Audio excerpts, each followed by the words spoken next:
말씀과 아주 이렇게 통하는 찬송이네요. 자, 우리가 하나님께 나갈 때 나를 동정하시는 하나님. 동정한다는 말은 원어상으로 보면 공감한다는 단어가 더 가까워요. 나를 공감해 주시는 하나님. 다시 말하면 나를 이해해 주시고 나를 이해해 주실 뿐만 아니라 그걸 공감해 주시는 하나님. 그 하나님 앞에 우리가 나가야 됩니다. 자, 우리가 하나님 앞에 나간다는 개념을 지난주는 찾아오시는 주님을 만난다는 개념이었고, 이제 우리가 하나님께 나갈 때 먼저 그분이 어떤 분인가를 알고 나가야 된다. 우리가 그분을 모르고 무조건 나가는 것은 이방 우상을 섬기는 것과 똑같죠. 그 신이 어떤 분인지도 모르고 무조건 지성이면 강천, 내가 뭔가 이렇게 잘 섬기면 잘해주겠지, 그런 맹신적 신앙은 하나님이 원하는 신앙이 아닙니다. 하나님, 우리가 하나님이 어떤 분인가를 자세히 알고 주님 앞에 나오기를 원하시죠. 자, 오늘 본문에 뭐라고 말씀합니까? 우리에게 있는 대제사장은 우리의 연약함을 동정하지 못하실 리가 아니다 그래요. 우리의 연약함을 다 이해하고 계신 하나님. 저와 여러분이 죄인인 걸 아세요. 죄인도 보통 죄인이 아닌 걸 아세요. 그래서 뭐 알아서 이렇게 하나님을 잘 찾고 알아서 신앙생활을 잘하는 그런 존재가 아니라는 걸 아신다고요. 왜? 우리가 그만큼 죄인이고 그 죄의 영향을 받고 있고, 그래서 우리가 항상 갈등하고 믿음으로 살려고 하다가도 또 뒤집어지는 그런 연약함까지도 아시는 분이에요, 그분이. 그렇기 때문에 그분 앞에 나갈 때 뭐 이렇게 죄책감이라든지 기가 죽어, 좀 세상 말로 정말 얼굴을 들 수가 없어서 나 정말 못 나가겠어요, 이런 관계가 아니다 하는 걸 지금 말씀하시는 거예요, 주님이. 너희가 내게 나올 때 어떤 상황에도 망설이지 말고 거리낌이 없이 담대하게 나와라. 눈치 보지 말고 그냥 담대히 나와라. 네가 어떤 상태냐는 중요하지 않다. 지금 그 이야기를 주님이 지금 하고 계시는 거예요. 주님은 그런 긍휼을 우리에게 갖고 계신단 말이죠. 디모데전서 1장 15절에 믿보다 모든 사람이 받을 만한 이 말이요, 모든 사람이 받을 만한 말입니다. 이게 무슨 말입니까? 그리스도 예수께서 죄인을 구원하시려고 세상에 임하셨다 하였도다. 주님이 누굴 위해서 이 땅에 오셨다고요? 의인을 위해서 온 게 아니란 말이에요. 저와 여러분 같은 죄인을 위해서 이 땅에 오셔서 십자가에 죽으신 거예요. 그분이 십자가에 죽으신 것은 바로 죄인이기 때문에 죽어주신 거예요. 우리가 죄인이기 때문에 잘나서 주님 앞에 설 수 있는 존재는 아니란 말이죠.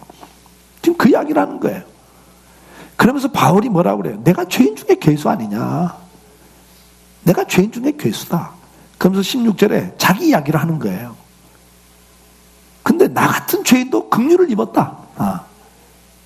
나 같은 죄인도 긍휼을 입었다. 그 이유가 뭐냐? 예수 그리스도께서 먼저 찾아오시고 먼저 참으시고, 그분이 얼마나 참으시면서 나를 받아들이는가를 보여주신 사건이 바로 나 아니냐. 지금 바울이 그 이야기하는 거예요.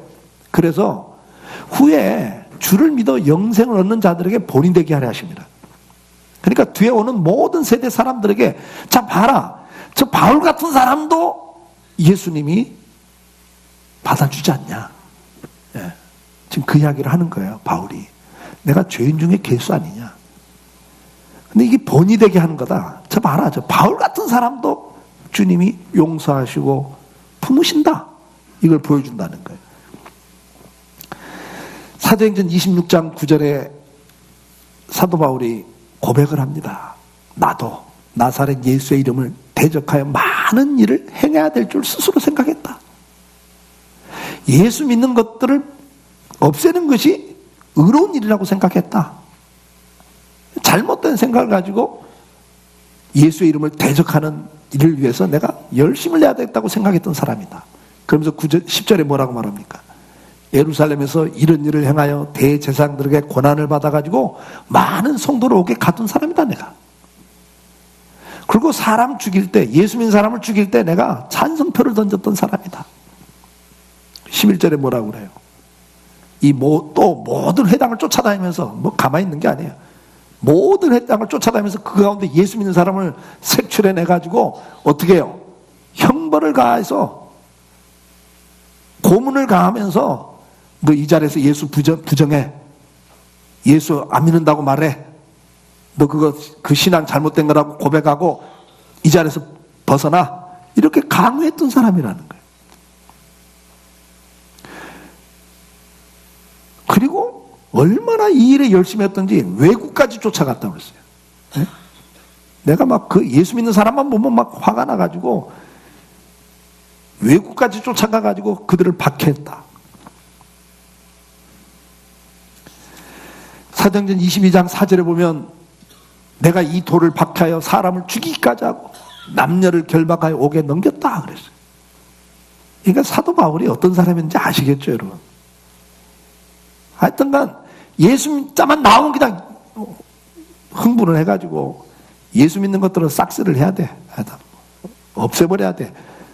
그 열심이 얼마나 컸던지 외국까지 쫓아다니면서 성마다 돌아다니고 마을마다 돌아다니고 회당마다 샅샅이 뒤져가면서 예수 믿는 사람만 발견하면 잡아 가두고 고문을 가하고 배교를 시키고 그래도 말 안 들으면 죽이고 내가 이런 일을 하던 사람이다. 근데 하나님이 어떤 긍휼을 가졌냐? 이런 죄인인 나를 오래 참으시면서 용서하셨다. 그 이야기를 하는 거예요, 여러분. 그러니까 주님의 은혜 보좌 앞에 못 나올 인생이 없죠. 사도 바울같이 이렇게 예수를 핍박하던 예수를 싫어하던 그 예수만 싫어한 게 예수 믿는 사람조차를 싫어했던 오늘날도 있죠. 오늘날도 있습니다. 근데 예수 예자만 나오면 막 갑자기 흥분하시는 분들 있잖아요. 그렇게 사랑하는 부부지간에도 예수자만 나오면 그냥 인격이 상실되고 인품이 상실돼 버리고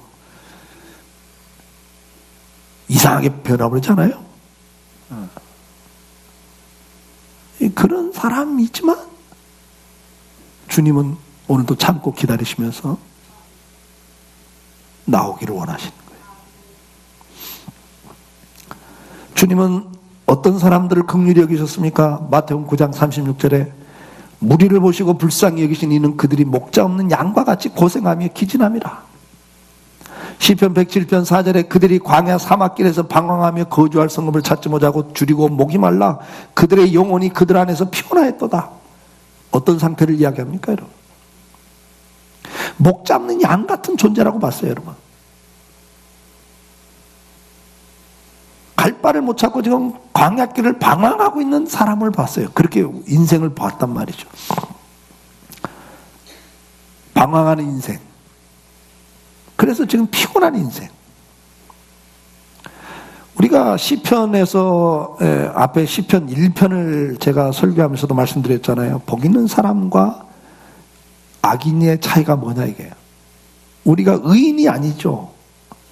의인이 아니에요. 우리는 그냥 의인이 아닌 우리도 악인인데 죄인인데 복 있는 자리에 가 있는 거예요. 무엇 때문에? 예수 믿어서. 예수 안에서. 그래서 하나님을 사랑하고 그 주야로 율법을 즐거워하고 그 율법을 묵상하는 자가 됐단 말이에요 우리가. 근데 그런 사람의 상태를 뭐라고 비유하죠? 저들은 시냇가에 심은 나무 같다 이렇게 표현한단 말이에요. 근데 하나님을 떠난 인생을 에레미야 17장에 뭐로 또 비유하죠? 나무로 비유해요. 아주 뭐 이렇게 그냥 눈에 띄는 나무로. 근데 하나님 안에 있는 인생은 시냇가에 심은 나무로 비유를 하고 하나님을 떠난 인생은 광야에 심겨진 가시떨기 같다 이런단 말이에요. 아주 이렇게 대비가 되죠. 그래서 이 하나님을 떠난 인생이 어떻게 된다고 그랬어요?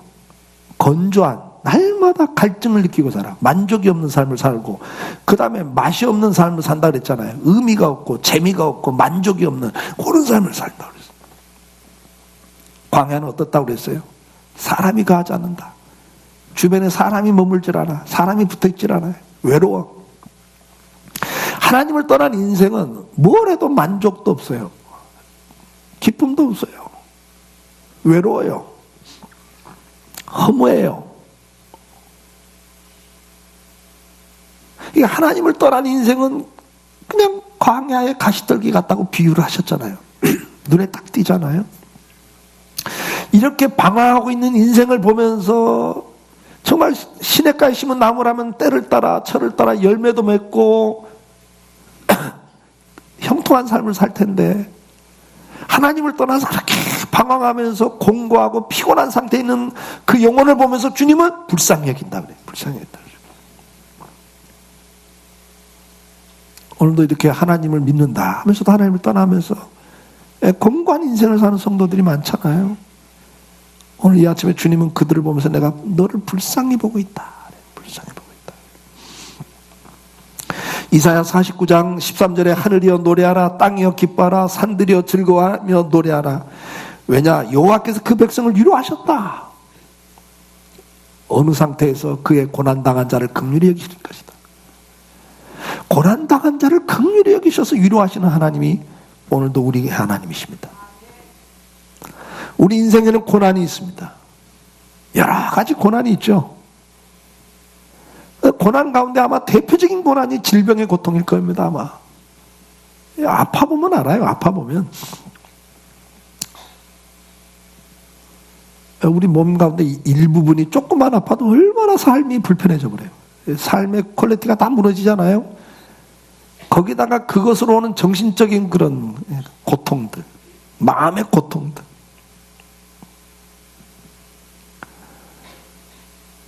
사실 우리가 병이 들 때 저는 뭐 지금 치과 때문에 지금 이렇게 한 보름 정도 지금 고통을 당하고 있는데 이거 뭐 빨리 안 낫네요. 계속 과로를 하니까 빨리 낫질 않아요. 계속 지금 막 약을 먹고 이렇게 치료를 하고 있는데도 뭐 이제 날마다 옛날에 철야하고 막 이렇게 무리하게 하면서 이 치아가 다 나갔거든요. 사실 어금니가 아래 어금니가 하나도 없어요. 제가 다 나갔는데 그러다 보니까 이제 임플란트를 좀 한다고 하는데 오랫동안 한 15년 정도 방치를 해놓고 있었거든요. 임플란트 돈이 어디 있어요? 그 비싼 거라 못했죠.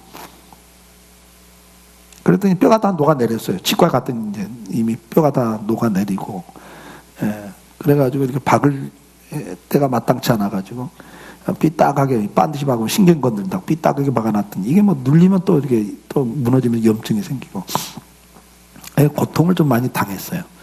지금도 좀 불편하니까. 이것도 지금도 이가 없는데 그러니까 지금 마이크를 이쪽으로 옮긴 거 이쪽에다 이쪽으로 옮긴 게 이쪽에는 이제 이게 발음이 좀 셉니다. 이게 여러분들 못 느끼실 거예요. 날마다 들어서. 근데 이 마이크를 지금 이쪽에다 이쪽으로 옮긴 거예요. 지금.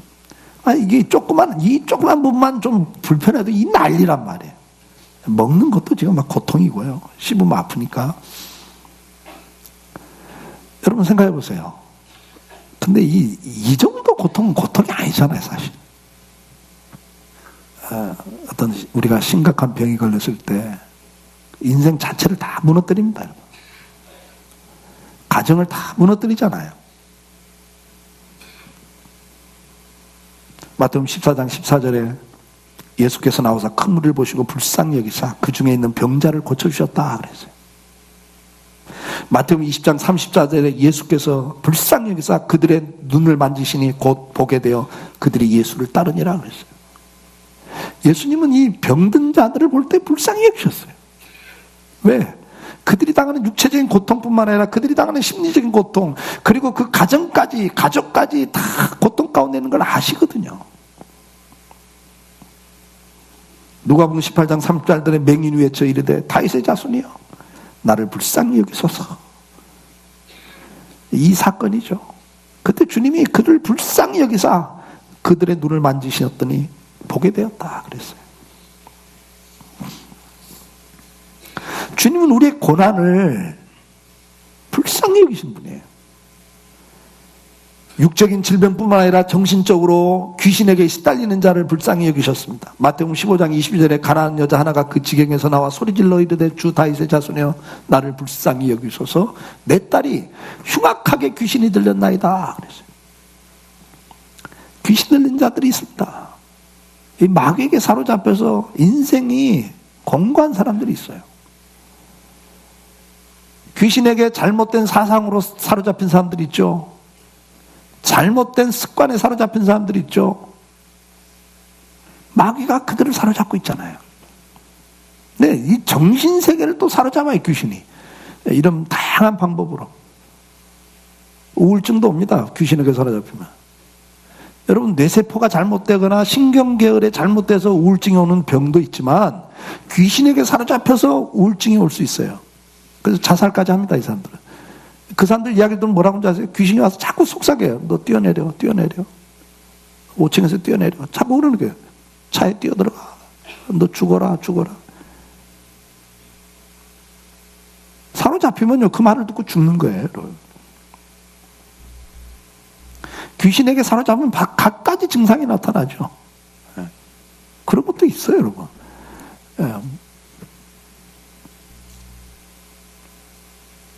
뇌세포나 신경조직이 잘못돼서 오는 병도 있지만, 정신질환이 있지만, 귀신에게 사로잡혀오는 정신질환이 또 있어요. 주님은 그런 자들을 불쌍히 여기셨죠. 마가복음 8장 2절에 보면 사흘 동안 굶주림 가운데 있던 사람들을 보고 불쌍히 여기셨어요. 먹을 것이 없어 배고픈 가운데 굶주림 가운데 있는 사람을 불쌍히 여기셨습니다. 누가복음 7장 13절에 보면 아들이 죽어서 슬퍼하는 과부를 보시고 불쌍히 여기셨습니다. 요한복음 11장 33절에도 보면 죽은 나사를 보고 불쌍히 여기셨어요. 자식이 죽고 형제가 죽음 앞에 통곡하고 있는 사람들을 보시면서 주님은 불쌍히 여기셨어요. 왜냐? 그분은 우리의 연약함을 이미 체험하신 분이다. 경험하신 분이라는 거예요. 그분은 태어날 때 이 세상에 육신을 가지고 태어날 때 명문 가문에 태어나지 않았습니다. 가난한 목수 집안에 태어나셨습니다. 요즘 말로 흙수저를 물고 태어나셨어요. 어릴 때부터 가난한 목수 집에 자라면서 목수 일을 배웠습니다. 공부할 기회가 없었습니다. 그래서 예수님이 30세에 나와서 말씀을 가르치기 시작할 때 그때 랍비들이 뭐라고 그랬어요? 선생님들이 너 무슨 자격으로? 누가 너한테 그 가르치는 자격 줬냐? 왜요? 제대로 교육을 받은 코스를 밟은 경험이 없거든요, 예수님이. 그걸 지적하는 거예요. 그러니 이 사회적으로도 얼마나 예수님이 무시를 당하는 겁니까? 못 배운 서름을 당하시는 거죠. 우리 그냥 성길 그러면 그냥 여러분 그 당하는 입장을 생각해 보세요. 당신이 무슨 권세, 무슨 자격으로 가르치냐? 요즘 말하면 교사 자격증 있냐? 요즘 말하면 목사 자격증 있냐? 자격을 이야기하잖아요. 왜 자격이 없다고 보는 거죠? 제대로 코스를 못 밟은 거죠. 예수님은 그런 분이에요. 그분은 어떤 분입니까? 가난을 맛보신 분이죠. 노동자의 집안에 태어나서 노동을 하신 분이에요. 노동자예요. 가난과 멸시와 못 배움의 서름을 당해보신 분이에요. 신분의 무시를 당해보신 분이에요. 공생애를 시작하고 3년 동안에도 어떻습니까? 제자들로부터 배신당해봤고 많은 바리새인과 유대인들로부터 배척을 당했고 모함을 당해보신 분입니다. 그 모함을 당할 때 어떻게든 간에 꼬투리를 잡으려고 사실도 아닌 걸 사실처럼 이야기를 하고 건수를 잡으려고 계속 노리고 공격하는 그걸 당해본 경험 있으셔요, 여러분들?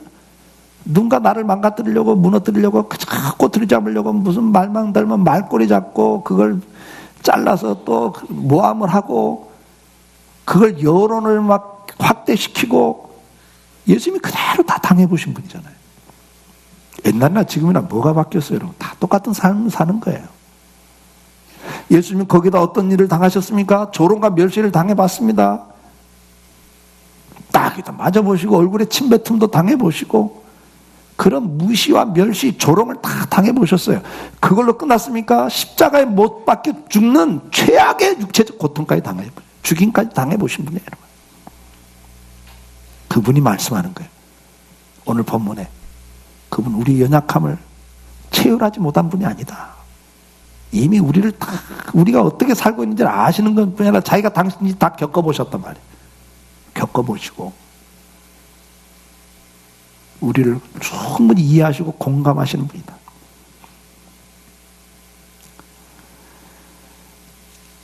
그분은 긍휼을 베푸시는데 어떻게 베푸십니까? 이런 우리가 고난 중에 있을 때도 긍휼히 여기시는 분입니다. 어느 때는 가족도 그 고통을 모르죠. 그렇잖아요? 뭐 한 애로 나는 아빠 죽겠어 잠도 못 자고 한쪽에서 코 골고 자잖아요. 그럼 화가 나요? 안 나요? 사랑한다는 게 맞냐? 어떻게 나 이렇게 잠도 못 자고 아파 죽겠는데 너는 코를 고냐? 그냥 자는 것도 몰라 코까지 고냐? 막 이러면서 이제 속상할 때가 있잖아요. 사실 이게 부부지간에도 모를 때가 많아 그 고통을. 근데 주님은 아신단 말이에요. 주님은 아세요. 시편 78편 38절에 보면 오직 하나님은 긍휼하심으로 죄악을 덮어 주시고 멸망시키지 아니하시고 죄악을 덮어 주셔요. 그 죄악을 들춰내면 멸망을 시켜야 되는데 덮으시면서 멸망시키지 아니하시고 그 진노를 여러 번 돌이키셨다. 그의 모든 분노를 다 쏟아내지 않았다. 이거 이스라엘 백성 광야 생활에 대한 이야기 아닙니까? 왜냐? 그들은 육체이며 가고 다시 돌아오지 못하는 바람임을 기억하셨습니다. 참 기가 막힌 표현 아닙니까? 주님이 우리가 어떤 인생인가 안다고요. 죄인인데다가 짧은 인생을 살아. 돌아와서 다시 반복할 수 없는 인생. 그래서 후회밖에 없는 인생. 그 짧고 후회밖에 없는 인생 사는 걸 알고 계신다는 거예요. 그래서 불쌍히 여기시는 거예요. 2번 다시 살 수 있는 기회가 주어진 인생이라면 3-4번 다시 해봐 이러면 한 번 첫 번째 인생에서 끝장을 봐도 괜찮겠지만 2번 다시 기회가 없는 인생을 사는 인생이기에 그때 하나를 하나님은 그걸 그냥 소중히 여겨주시고 불쌍히 여겨주신다는 거예요. 그들이 광야에서 그에게 반항하며 사막에서 그를 슬프게 하며 몇 번인가 그들이 돌이켜 하나님을 거듭거듭 시험하며 이스라엘의 거룩하신 일을 노엽게 하였도다. 느헤미야 9장 17절에 가면 이 상황을 또 이렇게 설명합니다. 그들은 거역하며 주께서 그들 가운데 행하신 기사를 기억지 아니하고 목을 굳게 하며 폐역하여 스스로 한 우두머리를 세우고 종되었던 땅으로 돌아가고자 하였나이다. 그러나 주께서는 용서하시는 하나님이라 은혜로우시며 긍휼히 여기시며 더디 노하시며 인자가 풍부하심으로 그들을 버리지 아니하셨나이다. 그걸로 끝나면 좋겠는데 아니에요. 그렇게 40년 동안 반역하고 배반하고 하나님을 거역하고 원망 불만만 터뜨리고 그러던 백성을 또 용서하고 끝내는 가나안 땅에 넣어줬는데 축복을 누리게 해주셨는데 그 다음에 어떻게 해요? 그들이 9장 25절에 그들이 견고한 성읍들과 기름진 땅을 점령하고 모든 아름다운 물건이 가득한 집과 판우물과 포도원과 감나무와 허다한 과목을 차지하여 배불리 먹어 살찌고 주의 큰 복을 즐겨 싸우나 그래. 자기들이 판 게 아니에요. 다 가나안 원주민들이 파는 거 다 차지하게 줬는데 그 복을 줬는데 그것 때문에 배불라고 살찌니까 어떻게 한다고 그랬어요? 그걸 즐기는 가운데 어떻게 됐어요? 그들은 순종하지 아니하고 주를 거역하며 주의 율법을 등지고 주께로 돌아오기를 권면하는 선지자들을 죽여 주를 심히 모독하였나이다. 그러므로 주께서 그들을 대적의 손에 넘기사 그들이 공고운을 당하게 하시매 그들이 환난을 당하여 주께 부르짖을 때 주께서 하늘에서 들으시고 주의 크신 긍휼로 그들에게 구원자를 주어 그들을 대적의 손에서 구원하셨거늘 또 용서를 해줘. 그러면 또 어떻게 해요? 그들이 평강을 얻은 후에 다시 주 앞에서 악을 행함으로 하여튼 이스라엘 백성은 끝내주죠. 근데 그게 누구예요? 여러분, 오늘 저와 여러분 아닙니까? 은혜 한두 번 주셨어요? 주님 내가 이제 주님 사랑하고 제대로 살겠습니다 한두 번 말씀하셨냐고. 그냥 금방 엎으락뒤치락 감사합니다 또 몇 달 지나고 시험 들었다고 그냥 셀쭉해 갖고 앉아있고 날마다 열심히 한다고 하다가 어느 날 보면 그냥 시험 들어갖고 저 뒤쪽 가서 그냥 우리가 한두 번 그러냐고. 한두 번. 남의 이야기가 아니고 우리 이야기예요. 그래서 주님이 또 긍휼히 건져내셔. 그러면 다시 주의 율법을 복종하게 하시려고 그들에게 경계하셨으나 그들이 교만하여 사람이 준행하면 그 가운데 삶을 얻을 주의 계명을 듣지 아니하고 복받을 길은 하나도 안 들어. 그리고 어떻게 해요? 주의 규례를 범하여 고집하는 어깨를 내밀어요. 목을 굳게 하여 빳바닥에 서가지고 하나님을 대적한단 말이에요. 그러나 주께서 그들을 여러 해 동안 참으시고 또 주의 선지자들 통하여 주의 영으로 그들을 경계하시되 그들이 듣지 아니함으로 열방 사람의 손에 넘기시고도 주의 크신 긍휼로 그들을 아주 멸하지 아니하시며 버리지도 아니하셨사오니 주는 은혜로우시고 불쌍히 여기는 하나님이시라. 사랑하는 성도 여러분, 오늘 우리가 은혜 보좌 앞에 왜 나갈 수 있어요? 하나님이 이런 분이니까 오늘도 나갈 수 있는 거예요. 그러면 하나님은 도대체 우리가 그렇게 강팍하게 그렇게 정말 조석변이도 그런 조석변이가 어디 있어요? 뭐 작심 3일 정도가 조석변이야. 아침 저녁이 달라. 그런데 왜 하나님이 나를 포기하지 않고 왜 멸하지 않고 왜 버리지 않고 오늘도 이렇게 사랑하고 계시냐, 은혜를 베푸시냐 그 말이에요. 시편 145편 8편에 여호와는 은혜로우시며 긍휼이 많으시고 노하기를 더디하시며 인자심이 크다 그러죠. 시편 103편 9절에 보면 뭐라고 그래요? 8절에 이 똑같은 말씀을 하면서 9절에 자주 경책지 아니하시며 노를 영원히 품지 아니한다. 얘가 막 책망할 것 한두 번도 아닌데 참으셔. 자주도 안 해요. 왜 그러냐? 이사야 49장 14절에 오직 시온이 이르기를 여호와께서 나를 버리시며 주께서 나를 잊으셨다 하였거니와. 우리는 하나님 나를 사랑하지 않아. 나를 잊었어. 은혜를 왜 이렇게밖에 안 줘? 왜 이렇게밖에 축복을 안 해? 막 이러고 있을 때 주님이 말을 해요. 15절 뭐라고 말합니까? 여인이었지 그 젖먹는 자식을 잊겠으며 자기 태에서 난 아들을 긍휼히 여기지 않겠느냐. 세상 어머니가 어떻게 젖 먹이는 엄마는 특별하잖아요. 젖을 먹이는 건 2-3시간마다 먹여야 되기 때문에 분유 먹이는 엄마는 좀 다르지만 젖 먹이는 엄마는 아닙니다. 이게 2-3시간만 먹여야 되면 잠시라도 이걸 띄워놓고 어디를 못 다니는 거예요. 여러분. 지금 그런 표현을 쓰시는 거예요. 젖 먹이는 엄마가 어떻게 그 자식을 잊겠냐. 어디 갔다가도 금방 돌아오죠.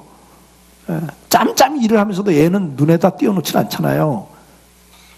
그런데 세상의 부모 가운데는 그런 자식을 버릴 수도 있다. 자식 버리는 부모 있잖아요. 귀찮다고 막 내팽개치고 죽이기도 하고. 세상의 부모는 그럴 수 있다. 그러나 나는 너를 잊지 아니할 거라. 그러면서 16절에 어느 정도 잊지 않는가를 설명해. 16절에 같이 읽어볼까요? 내가 너를 내 손바닥에 새겼고 너의 성벽이 항상 내 앞에 있나니 그래요. 내가 너를 잊지 않아. 어느 정도? 너를 내 손바닥에 새겨놨다 그래요.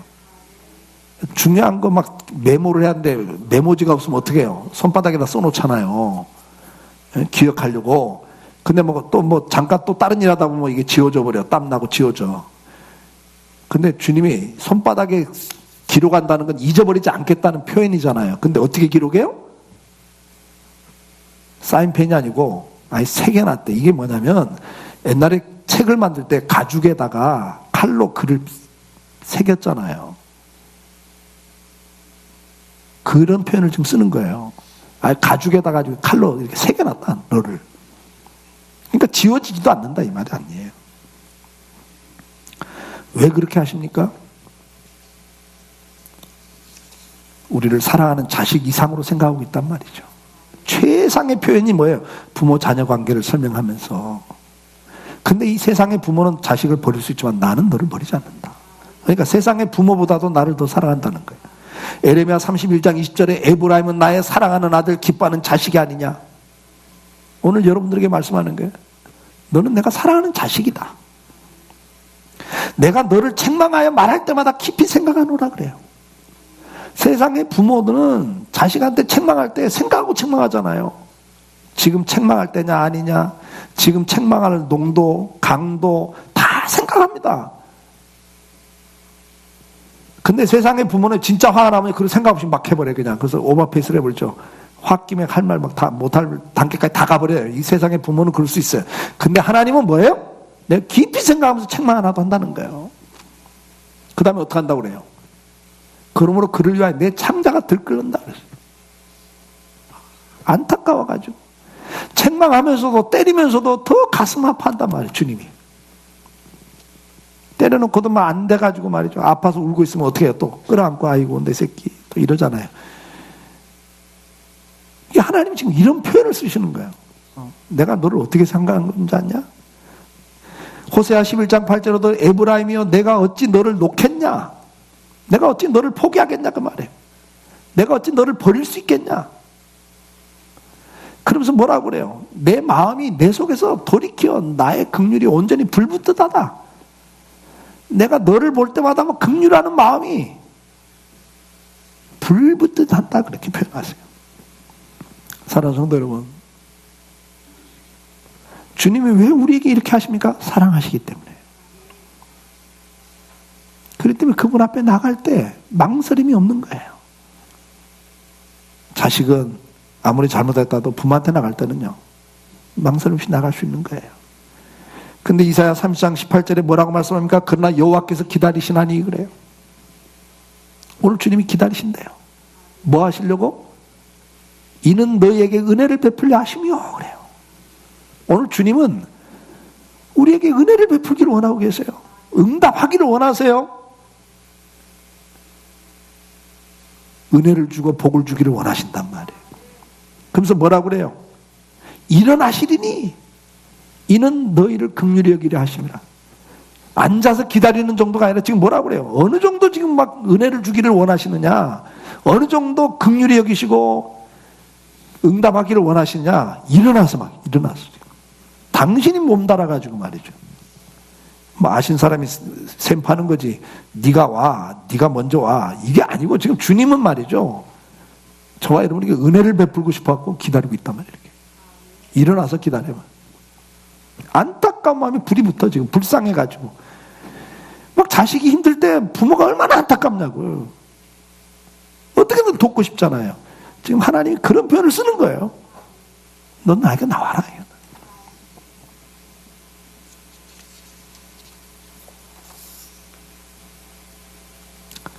사랑하는 성도 여러분, 오늘 주님은 저와 여러분에게 은혜 베풀기를 기뻐하십니다. 응답하기를 원하십니다. 우리가 주님을 찾아야 됩니다. 오늘 본문 마지막 절 그러므로 우리는 긍휼하심을 받고 때를 따라 돕는 은혜를 얻기 위하여 은혜 보좌 앞에 담대히 나갈 것이니라. 여러분들이 지금 어떤 상황이 있습니까? 상관없습니다. 여러분이 아무리 죄를 짓고 있다 할지라도 하나님을 대적하고 하나님을 능멸하는 자리에 있다 할지라도 여러분들이 하나님을 떠나서 방황하는 자리, 그래서 공고한 자리에 가 있다 할지라도 여러분들이 인생의 공고함 속에서 질병과 갖가지 경제적 고통 속에 있는 상황 속에서라도 어떤 상황이 중요한 게 아니라 오늘 주님은 여러분을 기다리십니다. 진실한 마음으로 주님 앞에 나오기를 원하세요. 주님 앞에 갈 수 있기를 축복합니다. 나가보자 말이에요. 나가보자 말이에요. 뭘 나갈 건가는 좀 다음에 다루고 하여튼 나가야 된다. 우리가 주님을 찾아야 됩니다. 주님을 찾을 만한 때 찾으셔야 돼요. 기회를 주실 때 만나셔야 돼요. 왜? 그분 기다리고 있잖아요. 기도하겠습니다.